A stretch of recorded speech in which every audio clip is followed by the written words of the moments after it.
بسم اللہ الرحمن الرحیم۔ عزیز طلبہ و طالبات، آج ہم اردو کلاس دہم میں نظم خواب کی تعبیر کی تشریح پڑھیں گے اور اس کو آسان لفظوں، آسان مفہوم کے ساتھ سمجھنے کی کوشش کریں گے۔ پہلے بند کا مطالعہ کرتے ہیں۔ پھر شوق عمل فکر کا ہمراز ہوا ہے، ایک خواب کی تعبیر کا آغاز ہوا ہے۔ اے صید زبوں تیرے لیے گھوم رہی ہیں آزاد فضائیں، اے جذب جنوں تیرے لیے جھوم رہی ہیں یہ تازہ ہوائیں۔ اب اس کی تشریح کی طرف آتے ہیں کہ یہ نغمہ قیام پاکستان کے پس منظر میں لکھا گیا ہے۔ گزشتہ صدی کے چوتھے عشرے یعنی 1940 میں تحریک آزادی نے پورے ہندوستان میں زور پکڑ لیا۔ دوسری جنگ عظیم کے خاتمے کے ساتھ ساتھ یہ آثار واضح نظر آ رہے تھے، یعنی یہ نشانیاں پتہ چل رہی تھیں کہ انگریز جلد ہندوستان سے چلا جائے گا۔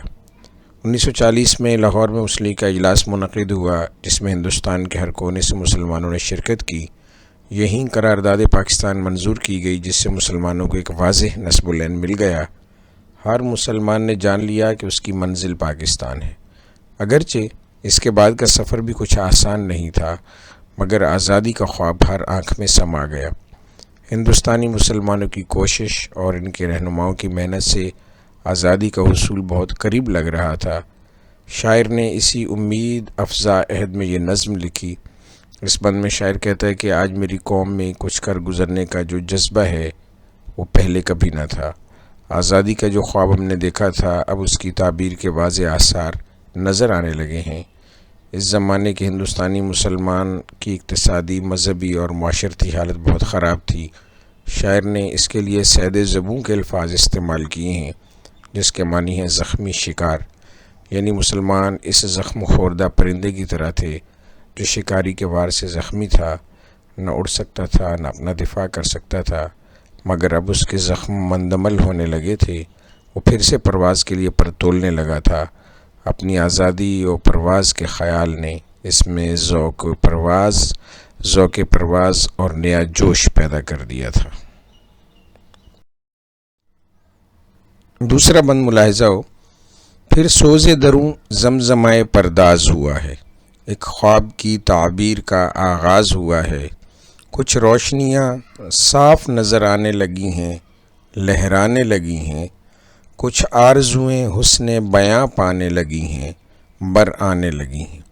سوز دروں اندر کا درد، دل کا درد، زمزمائے پرداز گیت گانا۔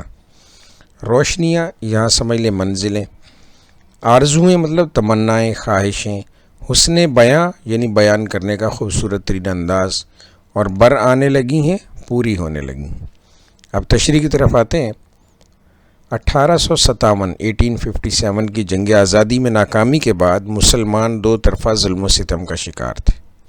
انگریز نے ان سے حکومت چھینی تھی اور وہ اس فکر میں تھے کہ اب ان کو ہر شعبہ زندگی میں اتنا کمزور کر دیا جائے کہ دوبارہ ان کے اذہان میں حکمرانی کا خیال تک نہ آئے اور یہ کبھی حکومت واپس لینے کی کوشش نہ کریں۔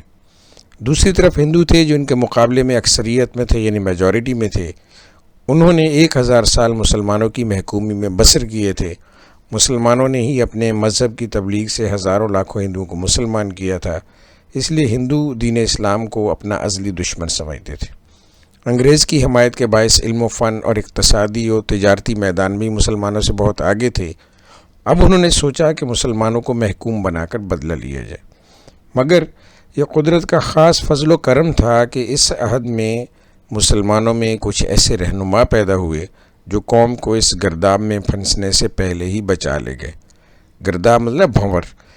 ایک الگ وطن ہی انہیں آنے والے زمانے کی مصیبتوں سے بچا سکتا تھا، لہٰذا آزادی کی آواز پہلے دبے لفظوں میں سنائی دی اور پھر ہر زبان کا نعرہ بن گئی۔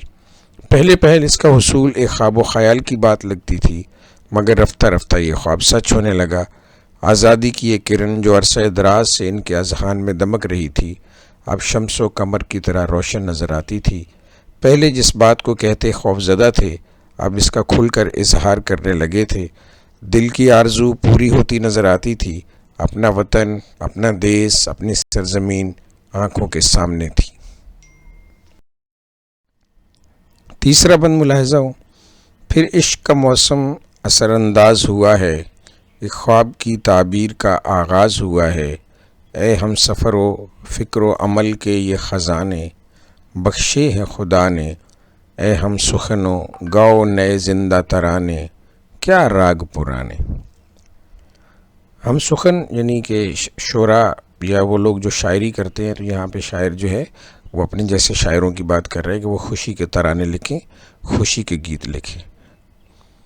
شاعر کہتا ہے کہ میرے ہم وطن ہندوستانی مسلمانوں، تم سب مبارکباد کے مستحق ہو۔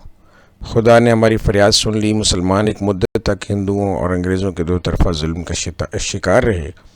وہ زندگی کے ہر میدان میں ہندوستان کی باقی قوموں سے بہت پیچھے رہ گئے تھے۔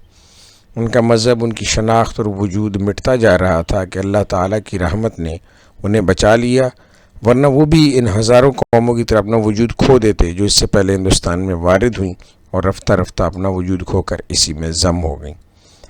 اب جب کہ اللہ تعالیٰ نے یہ زمین عطا کر دی ہے تو ہمارا کام ہے کہ ماضی کی تلخ یادوں کو بھلا کر ایک نئے سفر کا آغاز کریں، اپنے فکر و عمل سے اپنی حالت کو بہتر بنائیں۔ ہم نے وہ خطہ زمین حاصل کر لیا ہے جس کے لیے ہمارے بزرگوں نے لازوال قربانیاں دیں اور کئی دہائیوں تک انتھک کوشش کی۔ آج ہمیں اس خواب کی تعبیر مل گئی ہے۔ قدرت نے اپنا وعدہ پورا کر دیا، آؤ اب ہم بھی اپنا وعدہ پورا کریں۔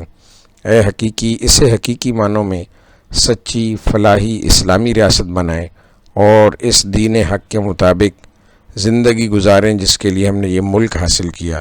پرانی باتیں اور اختلاف بھلا کر مل جل کر رہیں، اس کی ترقی اور خوشحالی کے لیے کام کریں اور اپنے وطن کو درجہ کمال تک پہنچائیں۔ جی، اس نظم کا آخری شعر ہے۔ پھر سارا جہاں گوش بر آواز ہوا ہے، ایک خواب کی تعبیر کا آغاز ہوا ہے۔ جب بھی دنیا میں کوئی بڑا واقعہ رونما ہوتا ہے تو ساری دنیا اس کی طرف متوجہ ہو جاتی ہے۔ ہر نئی چیز، نئی آواز کو توجہ اور اہتمام سے دیکھا اور سنا جاتا ہے۔ قیام پاکستان بھی کوئی معمولی واقعہ نہیں تھا۔ پاکستان کا بننا اپنے وقت میں دنیا کی سب سے بڑی اسلامی ریاست کا قیام تھا۔ یہ خبر دنیا بھر میں پھیلی، سب نے اس کا خیر مقدم کیا، سب اسے تجسس اور شوق سے دیکھ رہے ہیں۔ اب اہل وطن کا کام ہے اس وطن کی تعمیر و ترقی کے لیے محنت کریں۔ قدرت نے ہمارا خواب سچ کر دکھایا ہے، اب اس کی ترقی و خوشحالی کا خواب بھی ہمیں ہی سچ کرنا ہے۔